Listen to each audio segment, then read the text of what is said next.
What's going on, folks? It's JJ here. How's everybody doing? Check it. Hey, Shines. What's going on? Uh, Before I get started, I'll let people get in here in just a moment. Then I'll get started with the presentation and the small fundraiser. Just to let everybody know I did get that job. I start tomorrow morning earlier than I thought I was going to. But, what can you do? So I might have to hit the bed a little bit earlier tonight. If anybody wants to know what I'm vaping on tonight, if you're a vapor, the drawing light with a I can't pronounce it right, but it's a tank. It comes with the kit. Very good. Uh, Vaping on the very last remnants of Saboris Delincanto coffee and cream. I have to show the warning label per YouTube. Also rocking my LVB mod. Uh, it's God, I'm fucking up tonight. Anyway, it's got this little dolly on it. I'll think of it one of these days. Of course, on top of that was with the Valkyrie Vapors Cloud 30 millimeter juice I'm rocking in on. It is the very last of my Guava Flaky pastry. Thanks, Sean. Hey, Rottweiler. Of course, I've always got my trusty Vapors Cloud Paranormal, not Paranormal, but Para Series uh, mechanical mod. Thanks for the Cash App. Thanks a lot, King Tonka. I appreciate it. Oh, Rottweiler, I'm sorry. I appreciate it. Of course, when I'm rocking the Valhalla 40 millimeter, and of course, the remnants of cream cheese flaky pastry. You can't get this stuff in the United States no more because of the PMTA laws of the government, FDA. So if I get any, I have to get some overseas. They'll have to come in short fills in which I have to mix. You just take whatever next shots they give you, you pour it in there, shake it up, let it sit for a minute, and then vape on it. It's 3 milligrams what I use anyway. This is for educational and entertainment purposes only when it comes to this stuff. As of course, I have to say that with YouTube and FDA and CIA, FBI. You just got to do that shit. But anyway, what I'm talking about tonight, as y'all know, I did that video about Frank DiCicco and what happened on, August the 13th. No, it was April the 13th, 1986. And in it, I was talking about Mikey Scars had said something interesting about that day. I'm going to pull it up here. I'm just going to read it. Of course, on that day, Herbert Pate had drove up to the Veterans and Friends Social Club in Dyker Heights, Brooklyn. John Gotti was supposed to be with Frankie DiCicco. They were supposed to go to a meeting at the Veterans and Friends, Social Club. Well, as you know, Frank Bellino, I'm sorry, I keep saying Bellino, but I'll get my names right. It's just been a long day. Frank Bellino asked him for some information on the lawyer. Frankie says, I got it in the car. They go out to the car. As soon as Frankie reaches into the car in the glove compartment, a bomb was set off. And it was set off by, of course, Gas Pipe and Herbert Pate. Now, how Herbert Pate had set up, according to Gas Pipe, the bomb was he carried a couple of grocery bags, drops one next to the car, plants the bomb, and leaves. And of course, we all know what happened later after that. So the point was how, in the title of the video, how did the FBI fail not only Frankie DiCicco and Frank Bellino, but how it could possibly impacted a lot of people had there been a lot of, let's just say there had been a group of people, women, children. Some people would say, well, maybe they wouldn't set off the bomb. Knowing Gas Pipe, And knowing what I know about Herbert Pate, yes, they would have set up that bomb. They wouldn't have cared. Their intended target, when they thought Frank Bellino was John Gotti, well, we know John Gotti at the last moment decided not to go to the meeting. Now, some people will say maybe the FBI tipped him that there was going to be a hit. He just says, you know what, I'm not going to be a part of it. Is that possible? Yeah, it's possible because they have tipped him off before. Remember, Bobby Manna was caught on tape saying that there was an order to kill John Gotti. So it is possible. I know Mikey Scars has said something about the Freedom of Information Act. I am trying to find out how to start doing that because I'd like to get a hold of some of these 302s, some of these,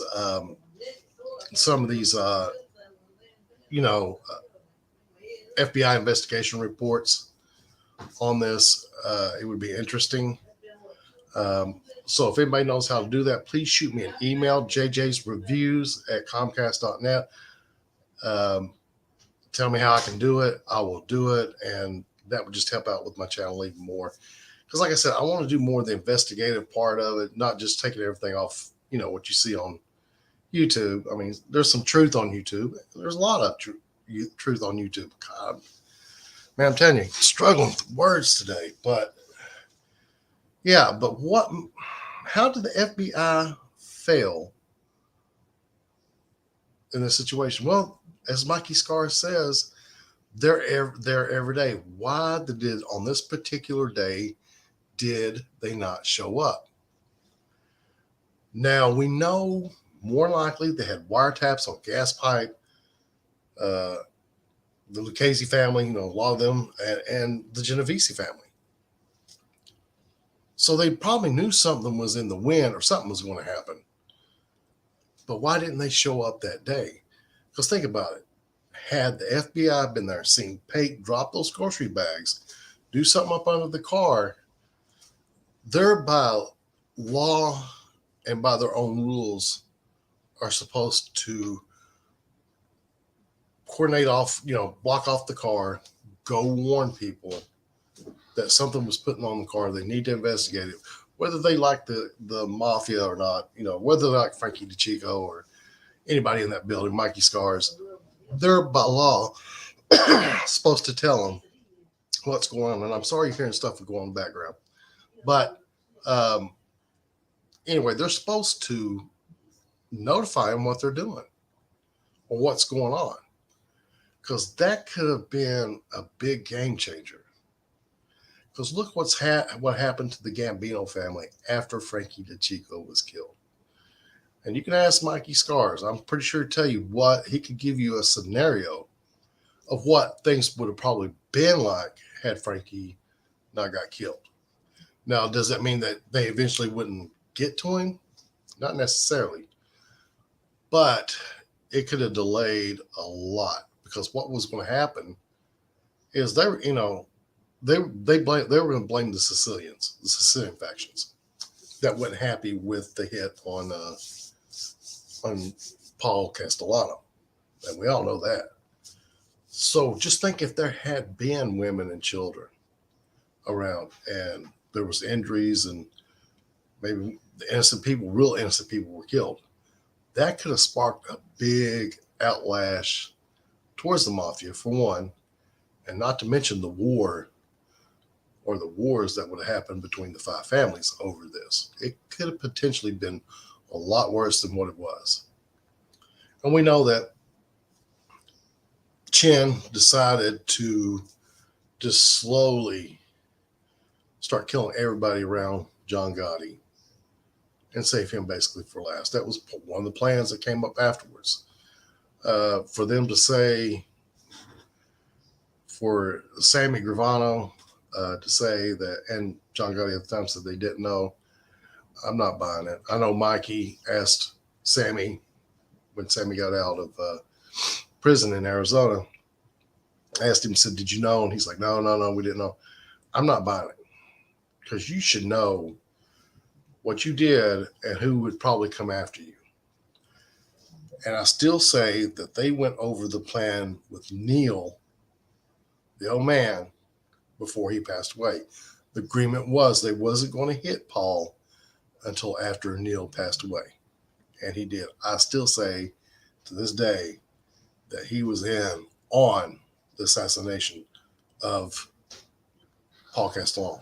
I still say that he was a guiding force in helping them figure everything out, tell them what they need to do, just guide them into doing the hit. So, yes, the FBI did fail a lot of people. The FBI not being there, doing their job, changed the course of the Gambino family. Because without, Frankie DiCicco's there, you talking about Sammy's got 19 murders? I don't think so. I mean, Mikey's even said that there's not, well, whatever he had left to do. I think once he had 2 or 3 under his belt already before Frankie died. So there you have it. It's just weird. Like I said, I like to get a hold of some of the investigation reports that you can get through the, I guess, Freedom of Information Act. I know I did go on the FBI site and was looking into it, see what I need to do. But if anybody knows how to bypass that, or hey, Bambi, thanks for stopping by. Hey, and I said, I forgot, hey, Shines and Rottweilers. But, nobody hardly knew that the FBI wasn't there on the day. And like I said, it's just strange. What did they know?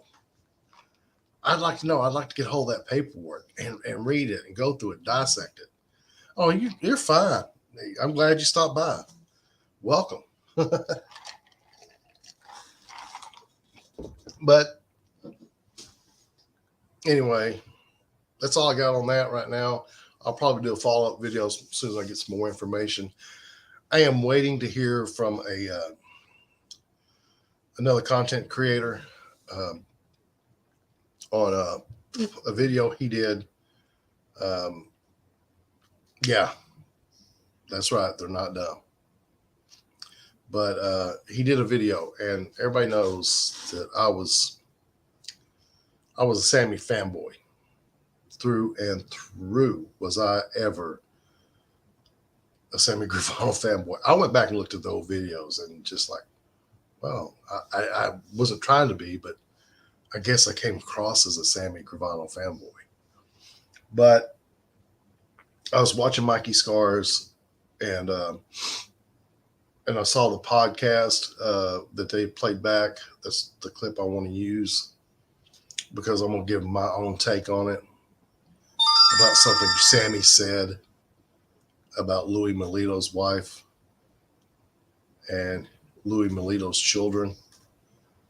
And I will promise you I'm not happy. Now, when I heard it,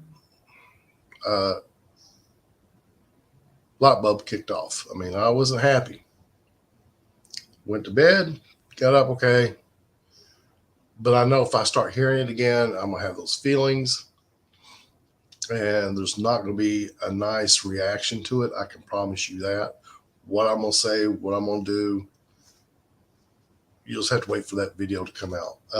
I do have training days tomorrow, tomorrow, Wednesday, and Thursday. Basically 5 hours each time. So hopefully I'll get some recording in somewhere in between that. Then I start, I think next Saturday, I start my 2-day shift. And then probably at the first month, I'll start working a couple of nights because, like I said, I have to use the K-Trans, their lift department, which is for people who's not able to really walk down to a bus stop or get to a bus stop. It's just hard for me. And of course, my legs go numb. There's a chance that I could fall over somewhere and break something or bump your head on a rock or, just those things. So, but part of it, I'll probably on a couple of the nights, 2 night shifts. Well, actually even the Sundays too, I'll have to take a lift home. Now this week, next couple of weeks, he's going to schedule me in to where I don't have to use the Uber, Lyft, K-Tran stops at 5:15 on Sunday, so I can use them. So he's going to work with me. Yeah. So that's good. And like I said, it's part time. It gets me out of the house. I get some bills caught up. I get some capital in doing so I can start my computer repair. I still got that video, that download I did. It's supposed to be where my wife's ProBook wouldn't boot up. So I couldn't use hers to do the video, but I had an HP Elite book where I can basically use it as an example. I've got the download finished. I just got to edit that part of it and do the up top part. And I'll have that out. I'm still debating of having Freddie Fingers computer thingies as a part of this channel, just have its own podcast. Because you can sit there. I've got the podcast set up for some. Hey, Muggs, what's going on? There goes Muggs. You ready for this one, Bambi? He's here. But anyway, yeah, it's just working on something, getting everything. Sometimes that takes your breath a little bit. No, getting it set up and doing everything. I'm still going to do the vape reviews. I talked to a couple of juice makers, private juice makers, around probably sometime next month. I'm going to order some of this juice. Some of it I have to let steep so I can give an honest, good review. And steeping time for a lot of the desserts, it's 7 days. And they may have had it made for 3 days shipping. I still let it sit for an extra few days. You have to keep that stuff stored in dark, like a closet, or if you got a little box or a little something that you can keep it dark, you can put that juice in it. Shake it up every once in a while, keep it mixed up, and that way you're good to go. But yeah, I'm gonna start doing some juice reviews. There's a couple mods that I'd like to get, especially from Vapors Cloud. They did their version of a Squonk, single battery Squonk mod that I want to get because I love Vapor Cloud products. Their customer service is the best. Like I said, this guy from over in the UK, David Flannery, he sent me this. It was like a Christmas and birthday present. What happened was he had a very bad car accident years and years ago. And his memory is not so good sometimes. And what happened was he put the batteries in on this thing the wrong way one time. And it was another one and it vented. So he said, JJ, I've got these some of these mechanical devices I'm going to send you from Ireland. I was, how much do you need for, around Christmas time, I'll send it. And he says, your birthday's right after that anyway. I said, yeah, it is. He was going, Merry Christmas, Happy Birthday. So anyway, he sends me that. And of course, he knows how much I love this tank. And I wanted it so bad, but couldn't get it. He goes, JJ, I ordered one. And he sent it with it. He said, I ordered one in black. He said, he impulse buys sometimes. So he said, I just got the gold. I don't like the gold. And I said, well, I got stuff I can match it up with. So it's no biggie. So he sent me that cereal series box, the green and yellow one. I've got a review in it somewhere. He sent me that. That's by Death Wish, who is an offshoot, or they do a lot of collaboration, or did with Vapors Cloud. They still do. They got bought out by a company in the UK because basically Death Wish had just shut down. So they've got a mod out now that I want to try. It's I think it's a single battery. It looks like a coffin. It's got the side switch. I think it's either parallel or it's single battery. I'm wanting it. There's that one. There's a 3D printed mod maker down in Australia. He makes Zero. A lot of mechanical stuff. I think he can ship it, everything like that for $100. But the good thing about mechanicals, people don't understand about mechanicals is, man, you learn how to use a mechanical, you're not going to have to worry about these. If chip going bad, whatever, you're out of the mod. These, you just clean the contacts, take care of them. They'll last you forever. Take care of your batteries. Make sure your batteries are intact. The wrappings. If you see a tear in it, you can use electrical tape to cover up a little tear. If not, you just take the plastic off, get you a battery sleeve, put it back on there, take a hair dryer. You're good to go. That's just how you maintain your batteries until after about a year or two, then you get rid of them. You dispose of them properly in a safe manner. That is safe on the environment. God, Jesus. Thanks, Rottweiler Corso. Thank you.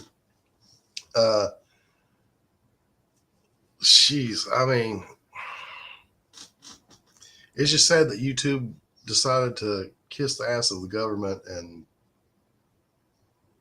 crack down. I understand some people's points. There is some people thinks that we as vapors try to cater to kids. Now, there is some companies that are shady. We're not saying that. One of the things that I had, one of the things that I felt is that if you're going to buy online, these disposables, which I don't like disposables. As you can see, I really don't like them. I like the ones that I had to put a coil in, either pre-made or one I do myself. That's the ones I like. Even those little devices. They got those little devices where you take one, you can draw off of it like a cigarette, but you put your own juice, you put your own coils in it, you charge it, you do what you need to do. So I'm not big on the disposables. I understand people say, well, they're taking people, it helps people get off smoking. Yes, it does. But the bad thing about the disposables is they can sell them in convenience stores. They can sell them in smoke shops. Where you go with cigarettes, you can go get, stuff for weed and everything like that. Those are the places that don't card the kids. If an online shop is going to sell these things, they need to start, and some had and some won't. But what they need to do is they got software out there. If I'm going to buy from like Vapors Cloud, okay? Vapors Cloud can easily say, well, I need a copy of your ID. I need everything. Okay. All right. So I send it in. They verify it through the state. There you're good to go. Now, if anybody buys off me, comes in, goes to my account, some underage person under 21 goes and buys stuff, and they get caught with it, I get in trouble, of course. But they can trace it down to me. All right. They want to ban something instead of holding people responsible, like the smoke shops, the convenience stores for not carding. There should be hefty fines. How about the parents? Start holding them responsible for some point. Why not? Well, they didn't know the kids. They didn't know. It don't matter. It don't matter.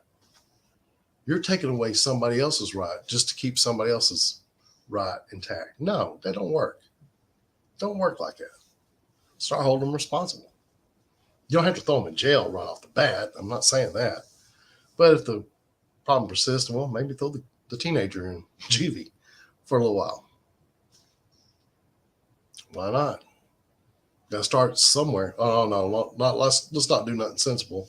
Let's just ban stuff. So, there's no possible way that people can get those vapes if we ban them. It's called the black market. Remember the 1920s and 30s? We banned alcohol. There's no way people can get alcohol. Dude, it was coming from everywhere. Through the ports, there was people making it. Moonshine makers were making a killing. Moonshiners, they were importing it from Canada. Canada was like, they're going to ban it. Okay, we're going to help it. What's up, Chunky Chunko? And we're going to ban it. This is ban. Jeez, prohibition has never worked. Just tax it like you would tobacco, if that's what you do, and set up some really harsh rules. I mean, there's rules on the books now. They're not enforcing them. That's the way. I don't understand. You make rules, you don't enforce it, then you go, oh, we got to make more rules that we're not going to enforce. Unless it's on somebody innocent and, who's law-abiding citizen, we'll enforce them then. But if it's on somebody doing something illegal, nah. It's just like that dude that got busted up in New York for smoking. I guarantee if that guy had been a fentanyl dealer or a pedophile, they wouldn't have bothered him. Because the kids, they're strip searching teenagers and kids in school without parents' consent to see if they got a vape because somebody said they had one. Numerous cases go on. Are you okay with that? You, the anti-vapors. What if somebody said your kid had a vape, even though they didn't, and made them strip search down to the underwear? To me, personally, I think maybe they're grooming. They're doing this, using this as an excuse to groom kids for the, potential pedophiles to come. I don't know. Are they? I think so. This is what the government's doing. This is what the school systems are doing. They're grooming the kids and getting prepared for pedophiles, child porn. Hell, they're probably getting the rocks off on it. Sick bastards. That's what they do. That's why you see pedophiles hang out in schools as teachers, as gym teachers, as principals. They go to the church. They know where the safe spots are. Look at Grady Judd down in Tampa, Florida, busted those eight guys. Child porn distribution. One of them was a photographer who was quite well known in the area. This guy said that, hey, some of the parents gave me permission to take their pictures of their kids in underwear. He admitted that he sexually assaulted 2 girls. I hope Grady, if that's the case, I hope Grady Judd does find those parents and put them in general population. That's what happens.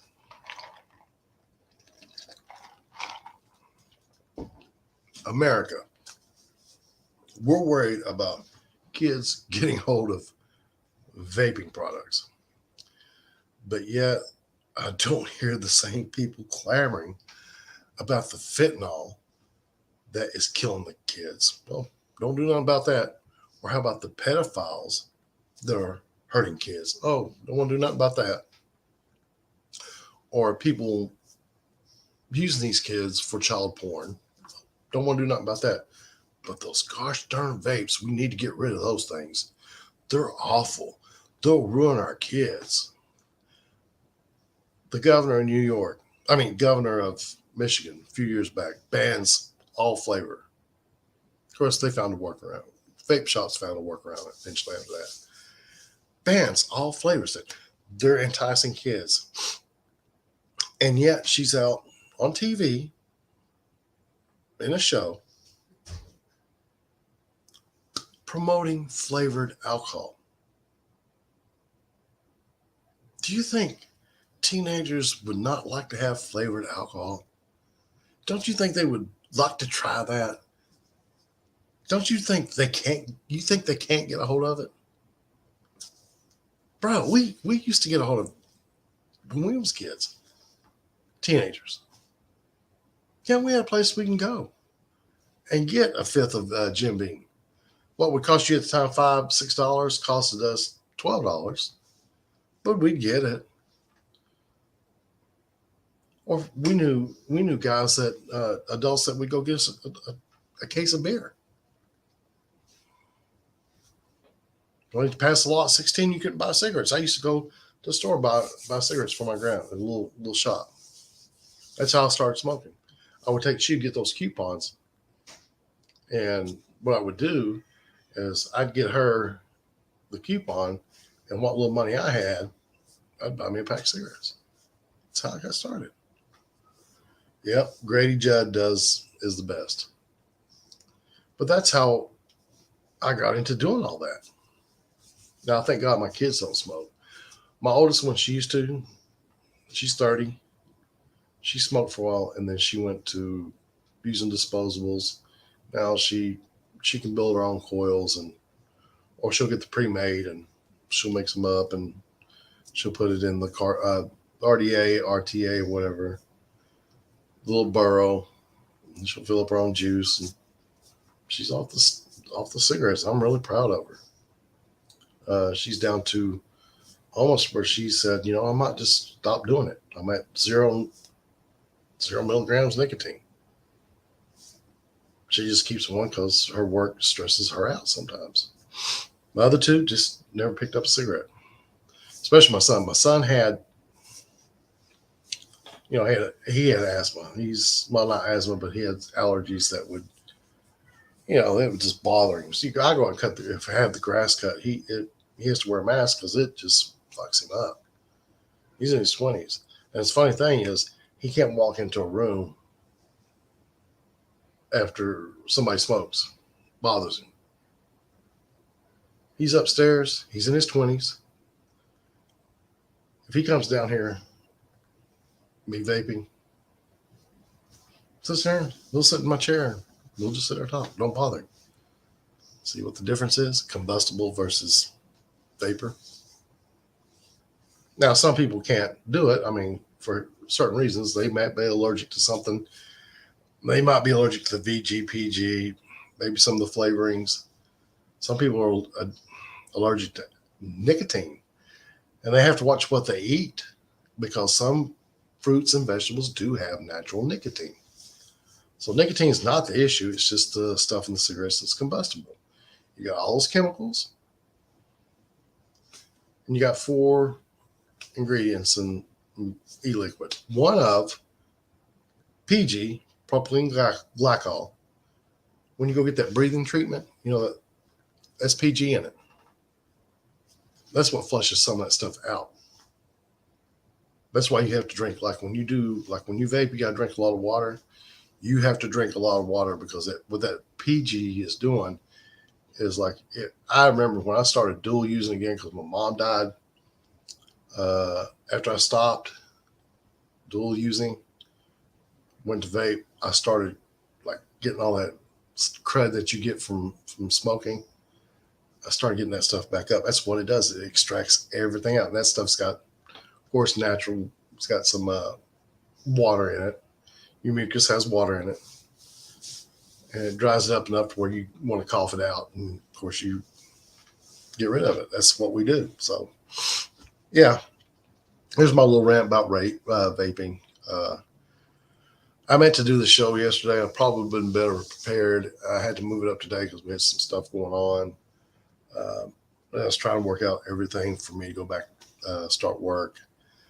So I will start tomorrow, 8 o'clock, but I have to be there at 7 because of K-Trans issue. And of course, go from there. Don't pay a lot, but it's me out of the house, get some things caught up, and finally I can start putting in more into my computer repair business. Hopefully I can get that going.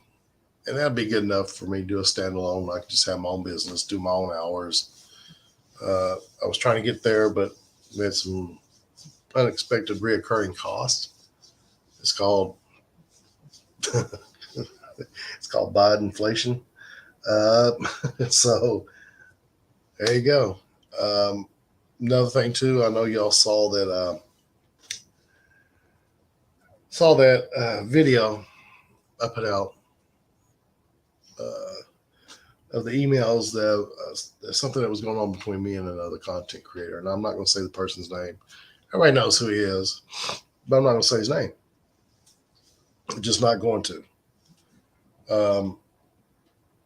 He was right about one thing. I didn't say put in everything into it, like everything I said, because he would say something and I would fire back pretty harsh towards him.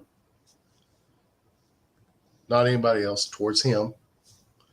I just finally got over it. You're gonna hold that over my head. He doxed my address, my phone number, some family pictures. some family information. So I just nipped that shit in the bud. Now, if I have to, I'll put out the video, I'll put out the emails, everything I said, and them only. I've got them all. But I really don't want to do that, but I will if I have to. But the timeline on how I met this person, it was close. But what happened was, as you know, I started doing the Sammy Gravano things. I think he came in and saw one of them and said something. And it was FBS's family was doxxed, and his daughter's picture putting out all her information. And I did a video saying, "Hey, man, you shouldn't be doing that shit." I went across the board. People shouldn't do that. And that's how I started talking to him. And then Rob Russo, convicting, made some wild statements. So I got on there when Code and him had the show at one time, and I said how I felt about it. And then I even remember FBS was talking about showing the stuff that Angel Gotti may not be an actual Gotti. What's up, Jeff? I haven't seen you in a long time. How you been doing? And that she could be a record. And I did the video and said, you know what? Yeah, it don't matter if she's a Rickard or a Gotti. John raised her. She's a Gotti. That's the end of it. And talking to that content creator, he was like, "Hey, man, you're in the same boat I am. Biracial marriages, kids, stuff like that. Blah blah blah. This guy's going after my family, saying some bad things. Well, like a dumbass, I go right at him. Tony Pizza. So I'm gonna say today. I've jumped in the boat just like everybody else did. Let's go at it. I went at him pretty hard. And in doing so, calling out his racism. Muggsy and them can remember Rottwall and Ken Corso. I was calling out him. I was calling out his chat. That, to me, was the bigger mistake. Not so much pizza, but going after his chat, because I have met some really good people that have come out of that chat. And I used to, me, Muggsy, Rottwallers, we used to go at it a couple times, and it just took one little nice word said. And then we started talking, and it was through comments. Now, some of us talk behind the scenes. It was like a comment, "Hey, how you doing, man? Great. How you doing? Family's doing great." It's all family stuff. We do talk about some of the mob tube stuff, but it's just like in general, like it's bullshit, it's crazy. But we had some good conversations. And that's what I like the most about it, is I finally got to have some good conversations with people outside of the mob tube stuff. And then that went along for a while. And then I said, you know what? I'll go after him on his mob tube stories or his mafia stories. Did that for a while. And then the big blow up between that content creator and FBS and SoFlo. And I just said, you know what? This is enough. I'm out of it. And then I did the joke about, well, if you want me to slander people, you got to pay me because everybody else is getting paid. I'm not. And it really was a joke. I wasn't ever going to probably do that. And even then, when I did the joke, I said, there's rules. I'm not going after families and kids, and I wasn't going to do that. And then get the email from the content creator, want me to stop all Tony Pizza. You're bullying him. I'm like, I'm not bullying him anymore. I basically had done some parodies. And then, well, I'm going to put your family information out, yours, and I promise you. And okay, I'll stop. I caught some heat from that because I walked away from it, from some of the viewers. Some people left because I was going to stop doing it. And I did that one Batman video, the Batman music where he's tearing up the lamp. I'm like, he wears the Batman shirt, Batman music, he's tearing up the lamp. Why not? It's funny. It was no harm intended in it. It really wasn't. And then, of course, he started back up again. And then That's when a lot more stuff got doxxed, and that's enough. I will tell you, he made a comment that I had his number. I could have called him. I don't have your number. I got rid of that when I got rid of the old phone. And I have no desire to call you up and talk to you. I can barely stomach emailing you. It's not that I hate you. It's just that person, sometimes. It's not I hate you. I don't. I mean, you're not a pedophile for all I know. For as far as I know, you're not a pedophile. You don't deal drugs to kids, do you? I mean, if you did that, then I would hate you. Other than that, I don't hate you. And if your wife and kids are getting attacked, that's just wrong. I mean, if anybody's saying, "Oh, we will harm your family," that's wrong. I mean, in a physical, mental way, we're gonna inflict harm on them. If anybody says that to his family or anybody else's family, that's just wrong. And to me, personally, I think YouTube needs to step in and says, "Listen, enough's enough." All right, all the videos that we find that are doxing people, we're going to take them down. If you've got no strikes or anything like that, we're going to give you a warning. If you've got a strike or anything like that, and it shuts your channel down for 90 days, so be it. If you've got enough strikes on your channel that you can get a permaban, so be it. Shouldn't have been doing that stuff in the first place, right? But everybody knows I never go after family. I have no desire to. I think it's wrong. So, like I said, the direction of this channel is I'm working. We'll be working. I just got to figure out how I'm going to do my time, spend with family, grandkids, do my recordings, work my job, and go from there. That's the plan to do.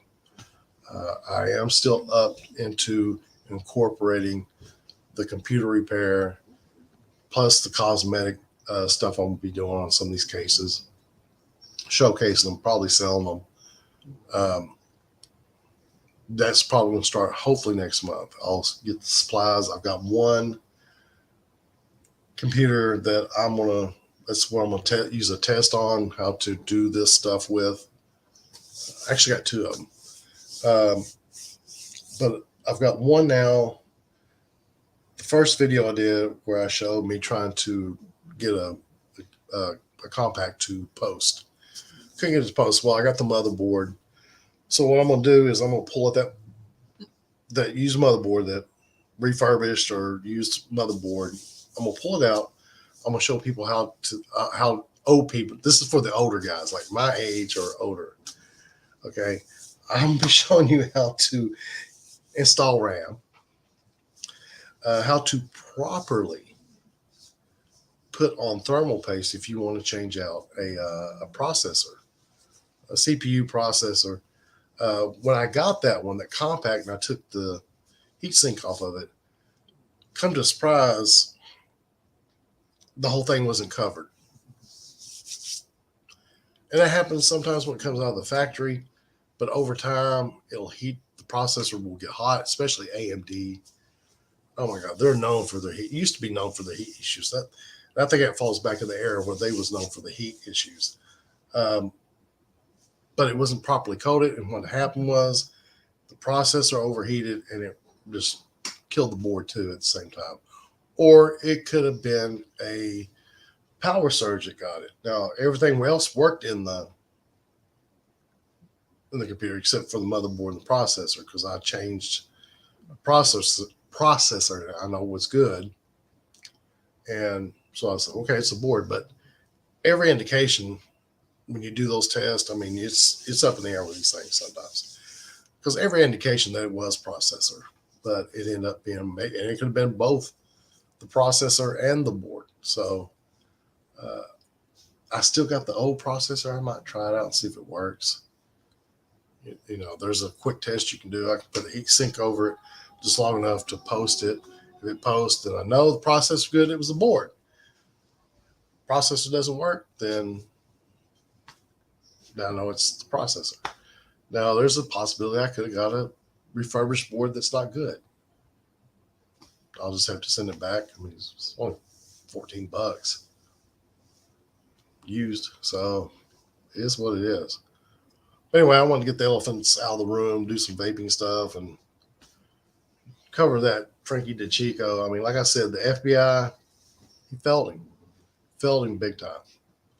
And had the FBI been there to prevent, they could have very well prevented that from happening. They would have had to. Look at the effect that it had on the Gambino family. Ask Mikey Scars,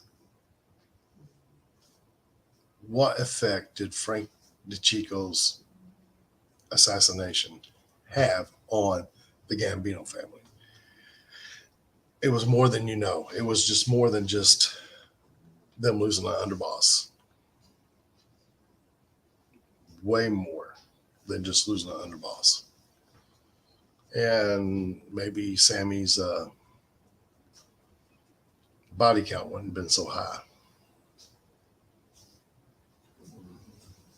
Because remember, at some point Sammy was underboss. At some point he was, I can't even say the C word, you know, but he was administrative. He was doing a lot of things behind the scenes. And another thing too, by me being a fanboy of Sammy, it took me a long time to see it. When Mikey Scars came out, now I liked Mikey and then that little tiff that I had with him. But if you notice, I was still defending Sammy because I was saying Mikey was a Gotti guy. Now, if he's a Gotti guy, there's nothing wrong with that. He liked John Gotti. He admits to it. But I think he's been more fair to Sammy than a lot of other content creators have been that don't like Sammy. A lot more fair. Like when they said that he had something to do with the bombing himself because he was friends with GasPipe, grew up with GasPipe. Mikey said, yeah, I could have went along with that theory just to, you know, bust his balls. I've been lying because I was there when it happened. I saw what Sammy went through over it. So no, Sammy didn't have anything bad, didn't have nothing to do with that. He's also said too that there's a lot of times Sammy's telling the truth. Sometimes that Sammy over exaggerates stuff, leaves stuff out, adds stuff that shouldn't be doing. He's changing the narrative. And I'll cover all that, my feelings about when you open your eyes and you start looking things at a different perspective. The things you knew was there and you just wanted to ignore, you can't ignore no more. You've got to address it. Now, you're saying, JJ, now, can you honestly cover some of Sammy's content? Like the dinner with Michael Francis on his website. Can you cover that and be objective and keep your personal feelings out of it, how you're feeling right now? Yeah, I can. Very easy to do. But that one particular incident on that podcast, I'm sorry, I'm not going to be able to. I'm going to do it. And people's going to say, this don't sound like JJ. He was a Sammy fan. What happened? I just got smart. Doesn't mean I'm still not. Well, I don't know. I can't even say that now. I mean, I just don't know. It's something I have to go through with myself as a content creator, as a human being, and figure it all out. I'll have to work through my own personal feelings about certain situations and certain things that's been said. But anyway, done with the rambling. Glad everybody came by, said hi. Thanks for stopping by. Rottweiler, Shines, Chunky Chunko, Bambi, Muggsy, Jeffrey. Did I say Chunky Chunko? Yeah. If I missed your name, I'm sorry. The chat list is just so long now. So anyway, I'm fixing to head on out. Now, you know how I always end up my shows, right? And my videos and stuff like that. And I'm going to be working, before I leave, before I say what I say, I'll be working on some more intros. I like the one I did with Joey the Hitman. Now, everybody's going to think, oh, great. Not only does he wear a mask, he wears a mask and he's a hitman from Atlantic City. Now he's mad at me for blowing his cover. What the hell? I mean, I'm sorry. I was just making a video. So anyway, I'm fixing to head on out. But look out, we're gonna be doing some different things in these videos, and I'm gonna be spicing it up here and there. If the video calls for a little humor, I'll put it in. If it don't, I'm not gonna do that. Like I did the Sammy Was Gay with the Cowboy Butt Set song in it. I think that pissed off some people. Check that one out though. It was funny. The timing on it. But I'm going to have another video coming out about that. There's be a part 2 to that. So stay tuned. Anyway, I'm fixing to head on out. Everybody stay blessed. Thank you for the support. Thanks for the cash apps. I appreciate it. They will go to good use as always. So remember, when it comes to doing the right thing, helping others out, making this world a better place, try it. Almost lost this. It works. I'm out here. Bye-bye.